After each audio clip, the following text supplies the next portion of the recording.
Chandrashekhar bridge પરથી નીચે પટકાતા પિતા અને પુત્રીનું મોત નીપજ્યું. માતાને ગંભીર ઈજા પહોંચી. સુરતમાં ચંદ્રશેખર બ્રિજ પર બાઇક પર પિતા, પુત્રી અને માતા પસાર થઈ રહ્યા હતા. આ દરમિયાન બાઇકનું બેલેન્સ બગડતા બાઇક ડિવાઈડર સાથે અથડાઈ હતી, જેથી 3 લોકો બ્રિજ પરથી નીચે પટકાયા હતા. આ ઘટનામાં પિતા અને પુત્રીનું મોત થયું હતું, જ્યારે માતાને ગંભીર ઈજા થતા હોસ્પિટલમાં સારવાર માટે ખસેડાઈ હતી. સમગ્ર ઘટનાને લઈને રાંદેર પોલીસે વધુ તપાસ હાથ ધરી છે. સુરતમાં બ્રિજ પરથી પટકાતા પિતા પુત્રીનું મોત. પ્રાપ્ત વિગતો પ્રમાણે સુરતમાં ચંદ્રશેખર બ્રિજ પરથી બાઇક પર પસાર થતા પિતા, પુત્રી અને માતાને અકસ્માત નડ્યો છે. બાઇકનું બેલેન્સ અચાનક બગડી જતા બાઇક ડિવાઈડર સાથે અથડાઈ હતી.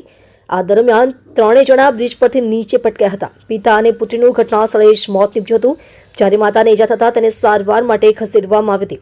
આ અકસ્માતગ્રસ્ત પરિવાર સુરતના સૈદપુરામાં રહે છે અને જ્વેલર્સના ધંધાની સાથે સંકળાયેલા છે. આપ જોઈ રહ્યા છો ગુજરાતની સૌથી પહેલા ખબર આપતી Surat express news channel director Rajesh મંગલેની સાથે.